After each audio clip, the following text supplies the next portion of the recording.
this novel, Chinua Achebe was a popular Nigerian novelist who is regarded as a dominant figure of modern African literature. Things Fall Apart is considered a masterpiece in English literature. Achebe wrote about the influence of European colonizers in Africa and showed the true picture of colonized nation through his writings. Things Fall Apart has been translated into at least 45 languages and has sold several millions of copies worldwide. Before moving into the text, let us properly understand the meaning of the title. The title is actually derived from W.B. Yeats's popular poem, The Second Coming. The phrase "things fall apart" means something which was beautifully organized at the beginning that gets scrambled up or fall apart into different pieces towards the end, just like it happens in this novel. Now let us move into the novel. The setting of the novel is a village called Umofia, which is inhabited by a tribe called Igbo.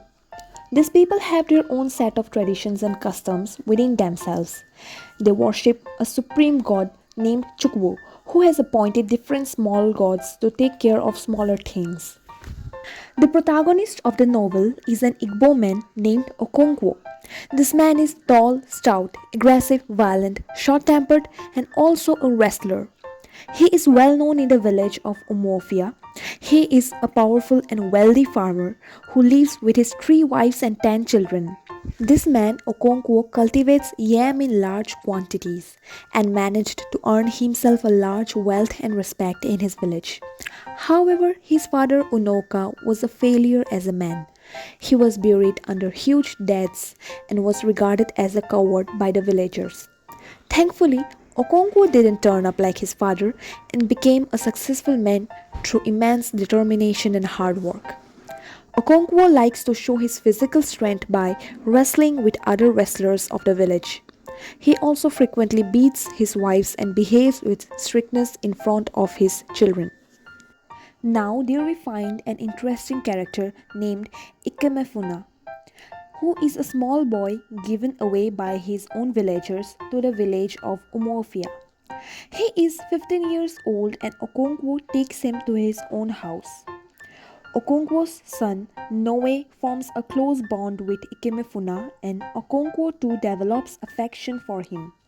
In spite of this, Okonkwo never shows his love towards any of his children as he believes that showing affection to one's children is a sign of weakness.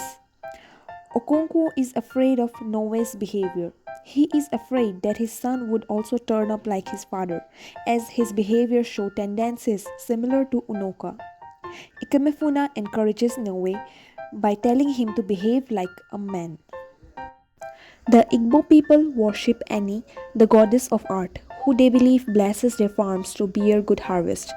During the peace week, it is forbidden to beat wives or cause any violence as they believe it would anger the goddess. Okonkwo breaks this peace by vehemently beating his youngest wife Ojugo over a silly cause.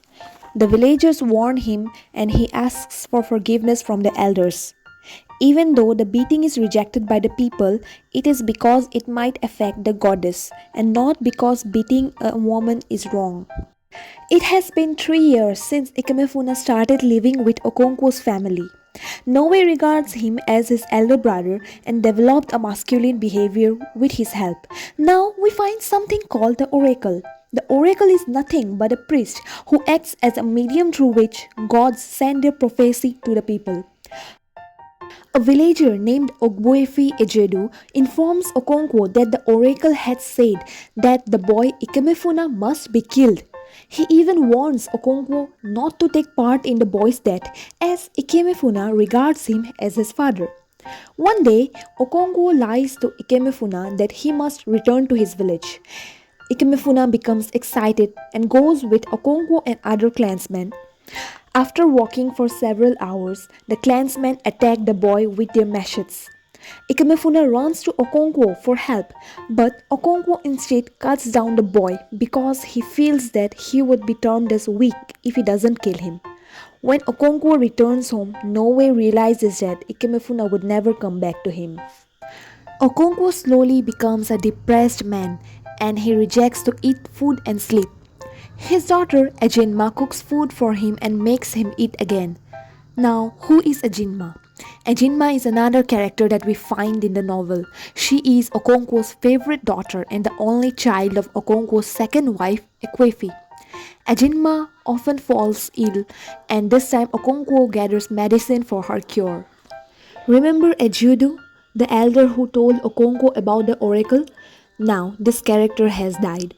A large funeral is organized where men beat drums and fire their guns. Just then, an accident occurs when Okonkwo's gun accidentally explodes and kills Ejudo's 16-year-old son.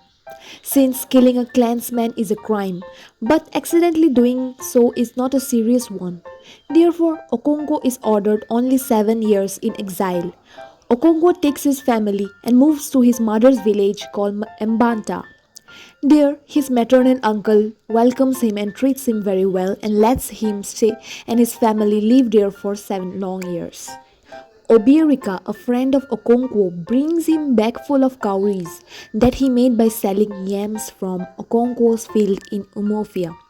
Cowries is a method of currency that is used in this village. He also tells him that another village called Abame is destroyed by the white man. Soon we see the entry of the white man in the tribal life. Christian missionaries travel to the village to spread religious ideas among the tribes.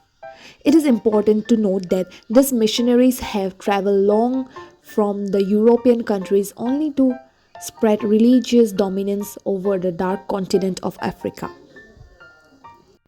Here we are introduced to another very important character of the novel, Mr. Brown. Mr. Brown is a white Christian missionary who preaches religious values of Christianity through the help of a black interpreter named Mr. Kaga. Mr. Brown tells them about one God and influences the natives to convert into Christianity. He tells them that worshipping multiple gods is wrong and there is only one God. Mr. Brown is gentle with the clansmen and he behaves calmly while preaching his ideas. He is even respected by the villagers. Soon, Mr. Brown falls ill and has to return back to his homeland. A new leader comes to the village named Reverend James Smith.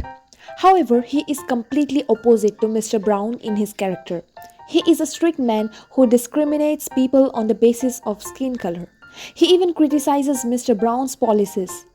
It is during Mr. Smith's time that the conflict between church and the clansmen began to grow rapidly. A black man called Enoch, who converted into Christianity, hurts the religious sentiments of the clan by disrespecting the ancestral spirit. In a ritual, several masked elders gather to honor their ancestral spirits. This man named Enoch unmasks one of these elders termed Egwogwo, which is equal to killing an ancestral spirit. The angry clansmen burn down Enoch's house and the church into ashes. Mr. Smith complains about the incident to the district commissioner. It is to clarify here that the missionaries are quite different from colonizers. The colonizers, like the district commissioner, want to gain political control over the area for economic purposes, whereas missionaries like Smith, Brown, etc. want to spread Christianity among the tribes. The district commissioner gets upset about the incident and calls the 6 Umofia leaders for a peaceful meeting. However, as they arrive, the men are handcuffed and locked in the prison where they are vehemently abused by the white men. The prisoners are released after paying an amount. The clansmen hold a meeting the next day to discuss about the white oppression. Just then, 5 messengers of the district commissioner arrive and order them to stop the meeting. Okonkwo stands up and kills one of the messengers with his machete in anger.